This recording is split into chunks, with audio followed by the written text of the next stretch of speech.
Patriots, Steelers, choose. This is a really tough one.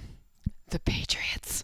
Is anybody going to – I'll tell you this. Ike Taylor, Steeler, yes, but he said – and he's not a guy who just says, oh, the Steelers are going to win. He'll pick against the Steelers when he thinks it's going to happen. He said, that's how they do, Shek. They lose to the Dolphins.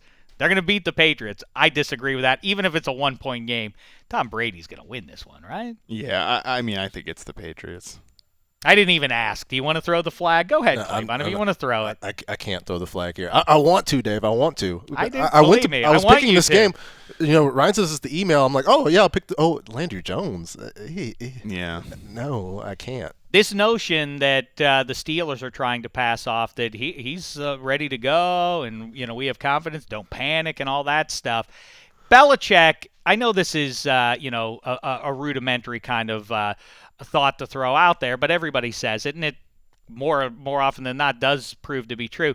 Belichick likes to take away what the other team's offense does best. In this case, they're going to try and take away Lev Bell because it's Landry Jones throwing to Antonio Brown. So if they can quiet the running game at least a little bit, how effective can the Steelers' offense be, Cynthia? Actually, looking back at Landry Jones, now he doesn't have a huge sample size from last year. He was a little more efficient on deep throws than he was on intermediate or short throws, which could mean that Antonio Brown still is. If I'm still starting him if he's my fantasy player. Yeah. But I'm not worried about him as much. Mm-hmm. I do think if I had to say the Belichickian, who are you going to take away? I think you take away Lev Bell. I think that you're focusing on just shutting Lev Bell down.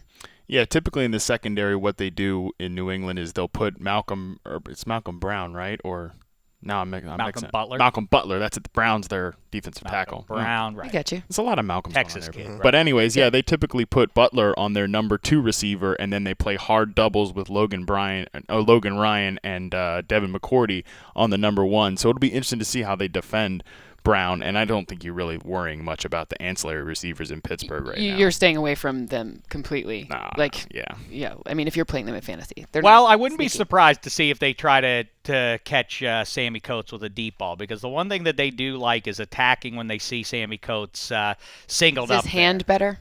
He's playing with a fractured finger. That was confirmed. Yeah. The X-rays confirming that, but he's going to keep playing through it. I mean, listen. Just saying. What can I say? And the thing what we've talked about, and we'll go further in depth with this, Cynthia, on the NFL Pick'em show, the podcast Pick'em show. That's what it's called. Coming up this podcast weekend, Pick'em show. We dig in on this, and we've talked about it all season long. There's just not a team out there that's going to be able to figure out stopping those 2 tight end sets, especially when the Steelers ain't going to do it when they're banged up on defense the way they are.